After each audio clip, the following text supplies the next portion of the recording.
Welcome back to Data Center News Asia. We are back in the studio. Casa DC Light. Yeah. Hi, everyone. Yes. Oh, someone's just slamming some delivery stuff downstairs at the lovely steak restaurant next door. Yeah. Let's get to the news. All right, news. Singapore. So there was an update this week from the IMDB, the Information Media... IMDA, talking about the introduction of some advisory guidelines for cloud providers and data center operators. It's quite a long document, so we're not going to go through it all line by line here. Luckily, local journalist and friend of the show, Paul Ma, has done a little post on LinkedIn, so we'll get that up on screen for you with some more of the details. Was there anything that caught your attention here? A lot of cybersecurity stuff, bit of outages, regulations? No, I don't think it was anything particularly new or novel or unexpected, shall we say. I think one of the things that they'd mentioned was there was two quite high-profile outages in the both last year, in fact. Yeah, there was the fire on it, yeah. Yeah, so obviously they're suggesting some mitigation strategies to ensure that doesn't happen again. It's obviously not a great look for anyone. But that was really it. That was... Yeah, as you mentioned, some cybersecurity stuff. There was also some practical stuff in terms of making sure fire suppression and all those kind of technologies are now implemented as standard moving forward, but nothing too exciting. Yeah, well, I consider myself an expert on that, having done a panel on battery fires at W Media Thailand. On to the updates of new data centers and data center progress. So ST Telemedia or STT GDC, I should say is the correct name, have broken ground on Johor 1. So this is the first 16 megawatt building of their 120 megawatt campus they're building. Yeah, so this was announced originally in November 2023. So this is in the Nusa Semberlang Industrial Park, which is in the Iskandar Putri area. Scalable to 120. Interesting that the first block is 16 megawatts, but I saw the site pretty recently, about 3-4 weeks ago, and it is a nice plot. This first phase expected to go live tail end of next year. You love a nice square plot. I do love a nice square plot. Easier for everyone. Excellent. Well, good job and good luck to the STT team in Johor. Colt have launched, which I believe in this context means opened, their data center in Tokyo. This is Inzai 4. Colt has quite a big footprint already in Japan. They must be top 2 or 3 by now. Yeah, I think probably behind NTT and at Tokyo. Yeah, they're certainly one of the major players there. So this is their 7th, or they have 7 facilities in total, I should say, in Japan right now, I think. So I think 5 across Tokyo, 2 in Osaka. This is the 4th one in Inzai, scalable to 20 megawatts, I believe it is. And I mentioned the first phase is 4.8. So I have seen the site, and I actually can't remember the exact details of it, but I think it could be like a 4-story style facility. So I think this might be the first floor might be fitted out, and they're going to continue to fit it out. It's all fully pre-leased to a big hyperscale client, beginning with not going to stay. I can't tell how many stories. The picture's kind of it's one of those featureless buildings where you can't see windows. Yeah, I have a feeling it's 4. I could be wrong, so please feel free to correct me, but I think it is 4 in this particular case. But they continue on. They've got a very loyal client base, shall we say, in Japan, and continue to make progress. Yeah, so Colt is backed by Fidelity Investment, and they formed a JV for Japan. I think they were already in Japan with Kohler, but they formed a JV with Mitsui for hyperscale in 2021, and since then they've been on a bit of a building spree. Yeah, pretty active, consistently building new projects. As I mentioned, the 4th one in Inzai, so these have kind of been almost a year after each other, or 18 months apart. So yeah, pretty consistent. Anywhere else? Colt are very active in Asia. India. And that's where we go next. Okay.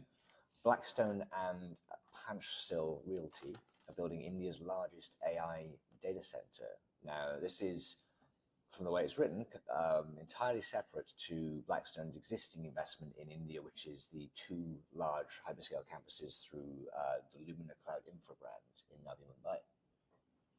Yeah, I wouldn't necessarily jump to any conclusions just yet, but it is, yeah, like I said, they do have plans for 500 megawatt campus, 2.3 US billion dollar investment, or 20,000 crore. 20,000 crore. The crore exchange rate is up and down. I'm trying to keep pace with it. Yeah, 20,000 crore for everyone who prefers that. Other kind of useful or interesting facts about this: so 65% renewable. So in India, it is I don't say easy, but it is one of the markets where you can attach renewable energy to projects. So good to see a significant amount attached to this. I've got something written down here, but I can't read it. So let's gloss over like that. Hieroglyphics, but This is grammar or something. India does have a lot going for it. I mean, aside from its obviously massive domestic market potential, it's also one of the lowest cost to build countries, if not the lowest, on the Cushman report and on. Oh yeah, that's what it was. So it's going to be built at, or likely be built at Gramercy Info Park, adjacent to the Reliance Corporate Park in Navi Mumbai. This is one of the many kind of new tech industrial parks that are popping up around Mumbai. Yeah, as kind of Navi Mumbai shifts from kind of industrial / light industrial to more kind of high tech industries. There you go. So this is a absolute monster facility, but yeah, I think most of the companies who are already entrenched in that region are talking about pipelines of gigawatt scale building over the next couple of years in the Navi Mumbai area. So yeah, we've got a couple of stories. So let's continue to go through. CtrlS.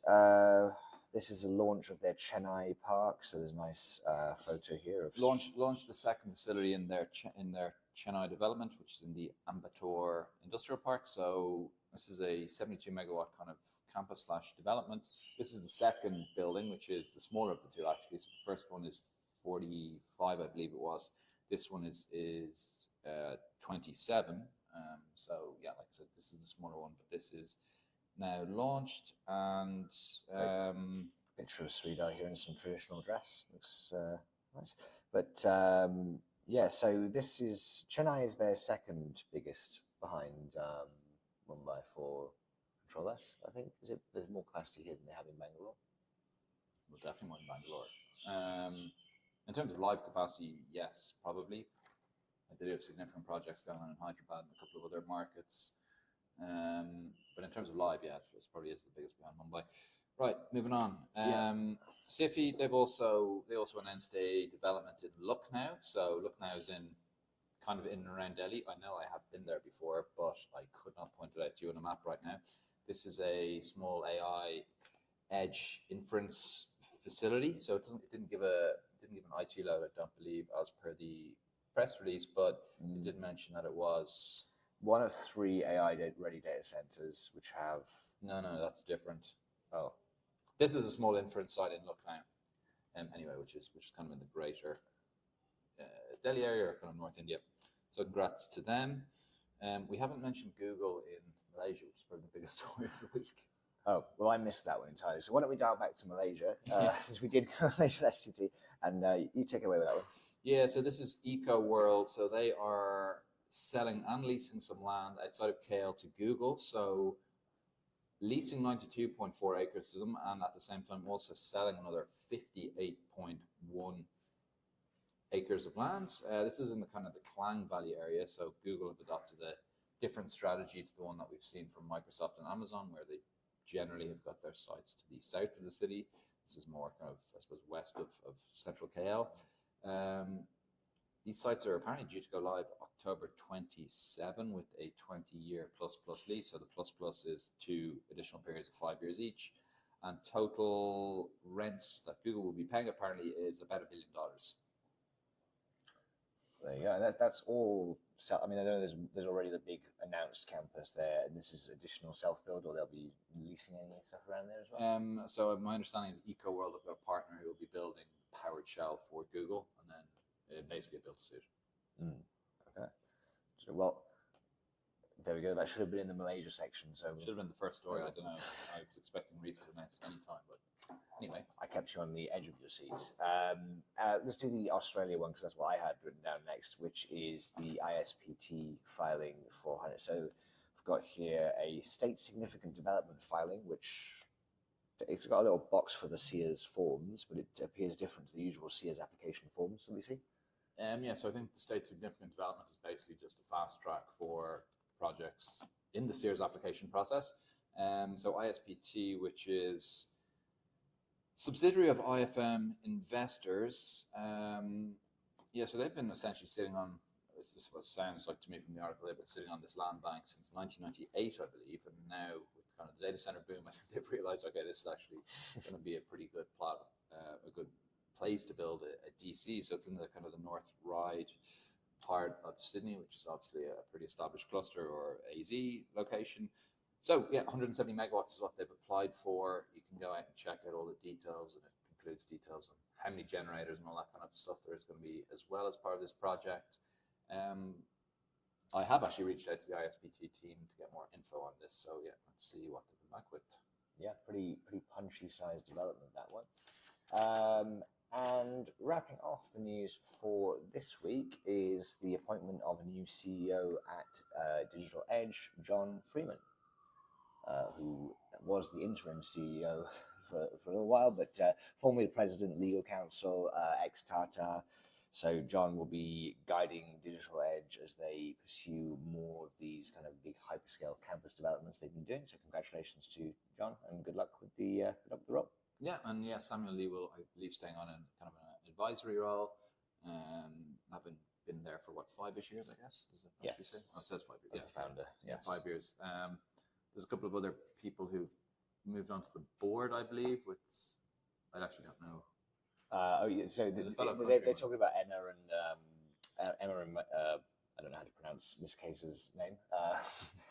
Emma and the other Irish who've joined on the board, and they're already acting as kind of operating partners and advisors to Stonepeak out of the US. So yeah, well, no, good luck to everyone there, and yeah, interested to see what comes out of Digital Edge in the next couple of years under John's stewardship. Nice, and don't forget to book your tickets for Tokyo Digital Garden, March 17th, 18th if you haven't. We will be back soon.